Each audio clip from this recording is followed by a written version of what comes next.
In northeastern Alabama, tucked into the flank of a mountain called Montague, sits a cave shelter holding something almost no other site in the entire American Southeast has ever managed to produce.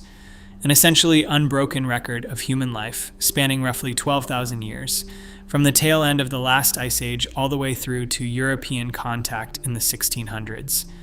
3 tons of artifacts pulled from over 40 feet of layered sediment covering 4 complete cultural periods stacked directly on top of each other inside a single chamber. Amateur archaeologists found it first, the Smithsonian came next, and a president had to step in to keep it from being lost entirely.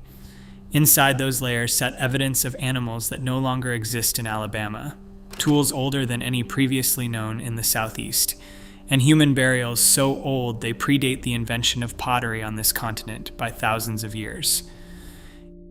In 1951, a Tennessee Valley Authority crew was out in Doran's Cove, a narrow valley in the far northeastern corner of Alabama, surveying land for a new set of power lines. Routine work, the kind of job that happens in rural stretches of the American South without anyone outside the crew ever knowing about it.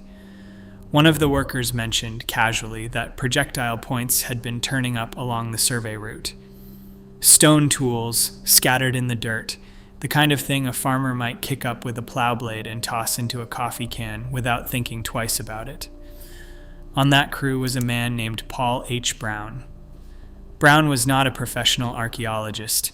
He worked for the TVA, but he was a member of the Chattanooga chapter of the Tennessee Archaeological Society, an amateur with genuine knowledge and genuine curiosity, and he understood immediately that scattered projectile points along a valley floor meant people had been making tools in this area, possibly for a very long time.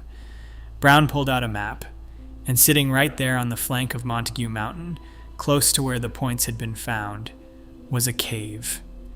His reasoning was as simple and as direct as it gets. If people had been working stone tools nearby, a habitable cave would have been exactly where they sheltered, cooked, ate, and slept. Everything a hunting party needed, concentrated in one protected spot. The cave sat on private land, owned by a local farmer named Oscar Ridley. Brown could not simply walk onto someone else's property and start digging. And here is the detail that says something real about the kind of person Brown actually was. He did not file the information away and move on with his day job. He did not mention it to a colleague and let somebody else follow up eventually. He spent 2 full years pursuing access to that cave, returning to the idea again and again, until Oscar Ridley finally signed a formal agreement in 1953 authorizing archaeological excavation on his land. Brown was joined by 3 fellow members of the Tennessee Archaeological Society, Charles Peacock, LeBaron Pawmeyer, J.B. Graham, all amateurs, all volunteers, none of them drawing a salary for the work they were about to do. They laid out a trench along the cave's north wall, roughly 40 feet long and 10 feet wide, and began digging down through the cave floor by hand. Within the first 6 to 7 feet, the ground gave up pottery fragments, bone tools, and pieces of handmade jewelry. Stratified deposits sitting in clean, readable layers, each one representing a distinct stretch of time, stacked directly on top of whatever came before it. Think about what that specific combination of finds actually told these 4 men, standing inside a cave on someone else's farmland, working without institutional support, without professional credentials, without a single dollar of grant funding behind them. They were looking at evidence of sustained human occupation stretching back thousands of years, preserved in exactly the kind of layered, undisturbed sequence that makes a site genuinely significant to science rather than simply interesting to a curious amateur. They knew immediately that what they had found was larger than anything their small volunteer chapter could handle on its own, and the people they contacted next would bring the full weight of 2 of the most powerful scientific institutions in the country directly to this quiet stretch of Alabama farmland. Word of what Brown and his team had uncovered reached Dr. Matthew Sterling, director of the Smithsonian Institution's Bureau of American Ethnology. Sterling had worked previously with the National Geographic Society on other projects, and he believed they would be genuinely interested in what was sitting inside this Alabama cave. He was right. In September of 1956, The National Geographic Society purchased all 310 acres of Oscar Ridley's farmland, including the cave shelter itself, specifically to preserve the site for serious scientific study. They then funded a full excavation, requesting that Smithsonian archaeologist Carl Miller lead the work directly. Miller arrived with a team that included, remarkably, local coal miners from the surrounding area, men whose professional experience working underground made them genuinely useful partners for the physically demanding work of digging deep into a cave floor under difficult, confined conditions. What followed over the next 3 field seasons, running from 1956 through 1958, was one of the deepest archaeological excavations ever conducted in the American Southeast. Miller's team pushed past Brown's original 6-foot trench and kept going. Down through layer after layer of compacted sediment, campfire ash, broken tools, animal bone, and human refuse. Past 10 feet, past 20, past 30, eventually reaching depths of over 32 feet below the original cave floor surface. At every level, new material came out of the ground. The character of that material changed visibly as the excavation moved deeper, older layers holding increasingly different, increasingly unfamiliar tool types from the ones recovered near the surface. The progression was not random. It was ordered, readable, each layer representing its own distinct window of time, the technology and the craftsmanship evolving visibly from one stratum to the next. Then in 1962, after the National Geographic Society donated the cave and surrounding acreage to the United States government and President Kennedy officially proclaimed Russell Cave a national monument, the National Park Service conducted its own excavation, pushing even deeper than Miller's team had managed. They finally reached solid bedrock at roughly 40 feet below the cave floor. Think about what that full depth actually represents, laid out plainly. 40 feet of accumulated human activity, not geological sediment deposited by water or wind. Human refuse, campfire charcoal, discarded tools, broken pottery, animal bones cracked open for marrow, shell ornaments dropped and never retrieved, and scattered among all of it, buried deliberately in shallow graves dug directly into the cave floor itself, human remains. Close to 3 tons of artifacts came out of those combined excavations: pottery and ceramic fragments, stone projectile points and knives, shells and shell jewelry, animal bones and bone jewelry, bone tools, including some of the oldest documented anywhere in the Southeast. And the human burials themselves, ranging in age from infants to adults, estimated at roughly 50 years old. 3 separate institutions. 3 distinct phases of excavation over a decade of accumulated fieldwork, and every single layer that came out of that cave floor confirmed exactly the same basic conclusion that Paul Brown's first 6-foot trench had already hinted at back in 1953. This was not simply a cave somebody had used once, or even a shelter occupied intermittently across a few scattered centuries. This was a place human beings had returned to, generation after generation, for roughly 12,000 continuous years. And what those 40 feet of layered evidence actually contained, read carefully from the surface all the way down to bedrock, told the story of an entire civilization transforming itself from the ground up. Start at the top of that 40-foot column and work downward, because the layers themselves tell the story in the order it actually unfolded, newest to oldest, surface to bedrock. The uppermost layers, closest to the modern surface, held material from the Mississippian period, roughly 1000 AD through European contact in the 1600s. Sophisticated pottery, finely worked arrow points, the material culture of settled agricultural communities who had long since stopped relying purely on hunting and gathering, communities that were trading goods across vast networks stretching throughout the entire Southeast. These were people living in organized, permanent villages, growing crops, building mounds, maintaining complex social structures that would have been completely unrecognizable to the earliest occupants of this same cave thousands of years earlier. Below that layer sat evidence of the Woodland period, spanning roughly 500 BC to 1000 AD. This is where pottery first appears in the Russell Cave sequence, the earliest ceramic fragments found at the site sitting in these specific layers and nowhere deeper.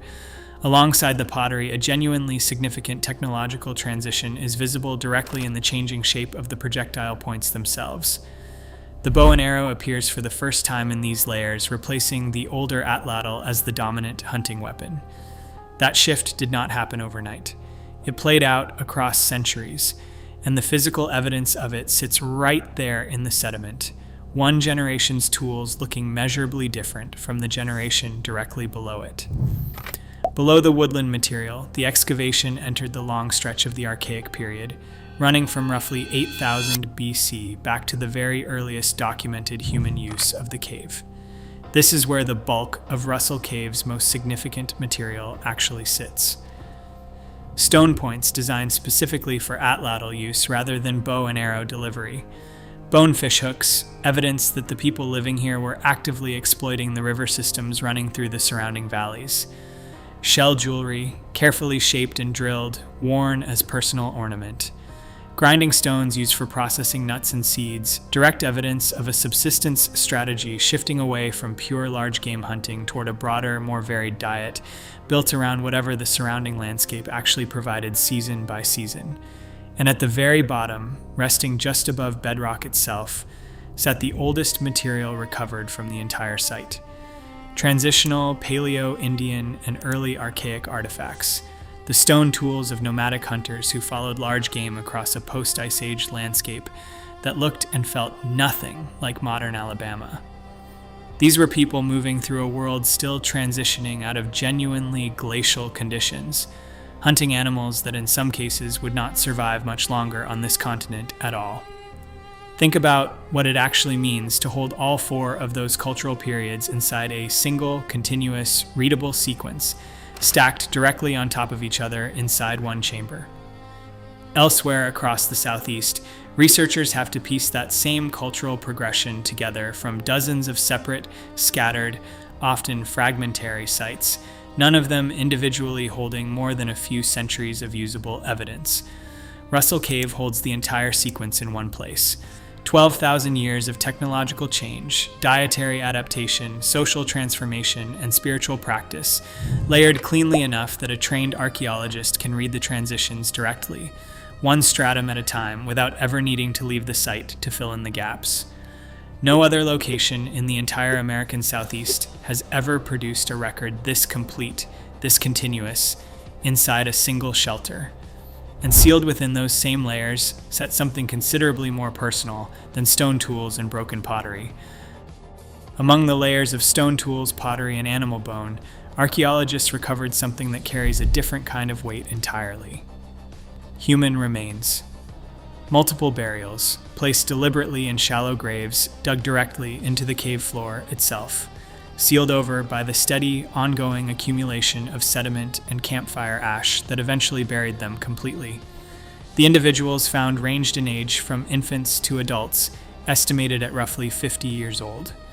Some of these burials represent among the oldest known human remains ever recovered anywhere in the state of Alabama, resting at depths that place them firmly within the deepest, oldest layers of the entire excavation sequence.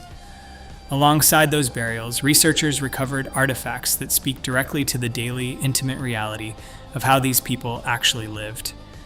Bone tools, worked and shaped with genuine skill, some of which represent the oldest documented bone implements found anywhere in the entire American Southeast.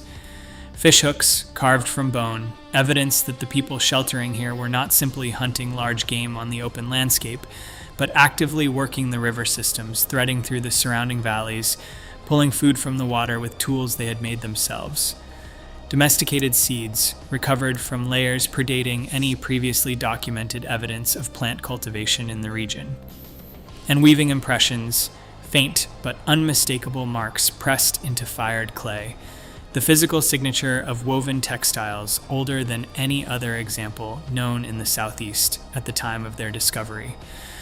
Think about what those specific categories of evidence actually tell you, taken together, about the people leaving them behind. These were not simply hunters passing through, sheltering briefly, moving on.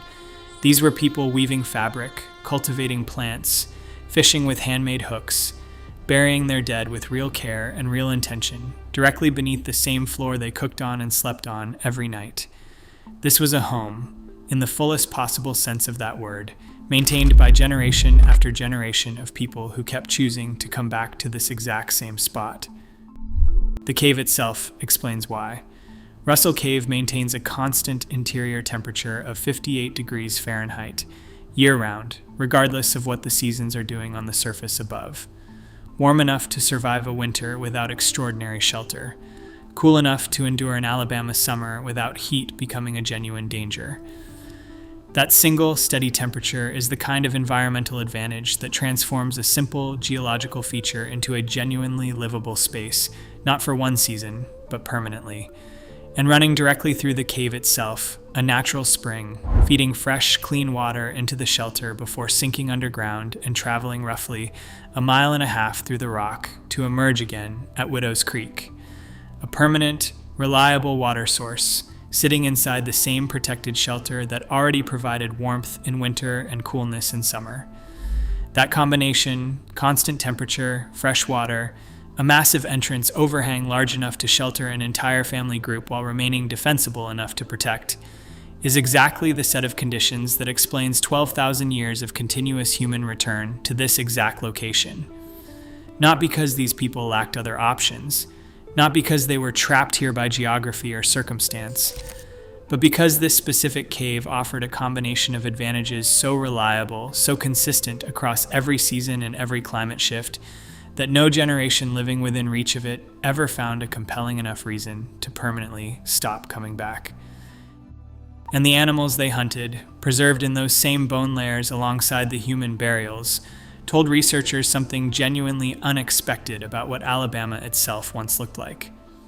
Alongside the familiar species you would still expect to find in Alabama today, including raccoon, black bear, gray fox, bobcat, river otter, and white-tailed deer, the bone layers at Russell Cave held the remains of animals that no longer exist anywhere in the state at all.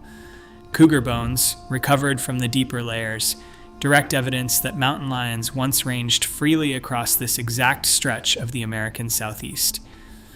Today, cougars have been entirely extirpated from Alabama, pushed out over the course of centuries by hunting pressure and habitat loss.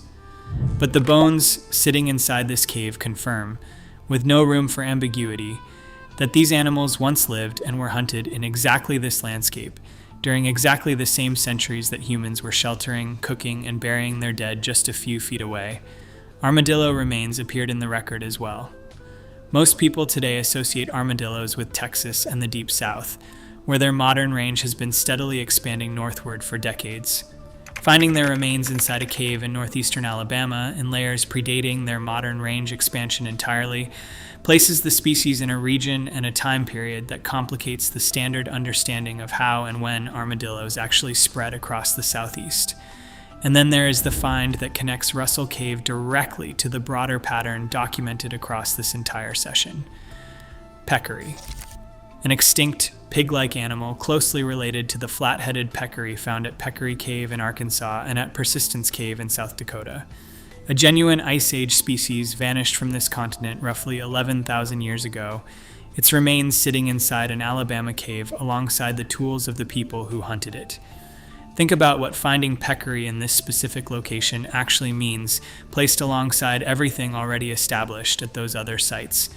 The same vanished animal, independently confirmed, in yet another sealed underground deposit, this time in the American Southeast rather than the Ozarks or the Black Hills. That is not one unusual cave producing one unusual find. That is a documented continent-wide pattern, the same extinct ecosystem preserved independently in underground chambers scattered across thousands of miles of North American terrain. The full faunal record at Russell Cave, read carefully from the surface layers down to the oldest material near bedrock, tells a genuine climate story entirely on its own. The deeper, older layers hold the cold, adapted, and now vanished species, animals that thrived in a post-glacial landscape considerably cooler and more heavily forested than anything Alabama experiences today. As the layers move upward through time, the species composition shifts visibly, the cold-adapted animals gradually disappearing from the record, replaced by the warmer climate species still familiar across the modern Southeast. That transition, tracked directly through which animals appear and which animals vanish at each successive level, maps the slow, measurable warming of this entire region across roughly 12,000 years, from the tail end of the last ice age through to the relatively stable climate of the last few centuries. It is the same fundamental pattern Peccary Cave recorded in Arkansas, the same pattern Persistence Cave recorded in South Dakota, documented independently in a completely different region, inside a cave nobody outside a small Alabama farming community had ever heard of before 1953. And then, after producing one of the richest, most continuous archaeological records anywhere in the Southeast, the digging at Russell Cave simply stopped. For over 50 years, nobody went back down. After the National Park Service excavation reached bedrock in 1962, no major archaeological work was conducted at Russell Cave for over 5 decades. The tools went back in their cases, the trenches were stabilized, the cave entrance was gated, and access was restricted to NPS cave scientists operating on a severely limited basis. For 50 years, that silence held. It was not neglect. It was not a loss of interest, and it was not the result of anyone concluding that the site had already given up everything it had to offer. 7 miles of mapped cave passage sit behind that entrance, stretching deep into Montague Mountain, and the overwhelming majority of that passage has never been examined for archaeological material at all. The 40-foot excavation that reached bedrock in 1962 explored one section of one chamber. The rest of the cave system, an enormous branching network of limestone passage, remains essentially untouched. Think about what that specific ratio actually means.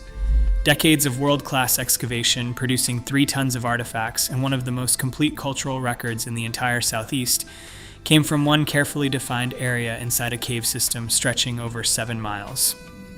What sits inside the remaining passage, what might be preserved in sediment nobody has ever tested, in chambers nobody has entered with archaeological intent, is a question nobody currently alive can answer with any real confidence. The decision to leave it alone was not passive. It was deliberate. The same kind of calculated patience we have seen at River Bluff Cave in Missouri and Persistence Cave in South Dakota.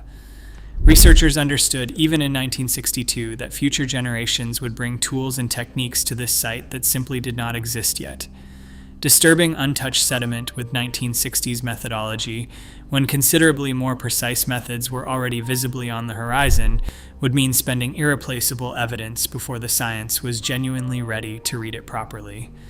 That patience was finally rewarded in 2016 when the University of the South in Sewanee, Tennessee, conducted the first new excavation at Russell Cave in over 50 years, a carefully controlled archaeological field school targeting a trench near the cave mouth, supervised by project director Dr. Stephen Carmody. The artifacts recovered during that field season are still being cataloged and analyzed today. The excavations were expected to continue in subsequent years, with the full results still pending formal publication. And here's the genuinely unresolved question sitting underneath everything already recovered from this site.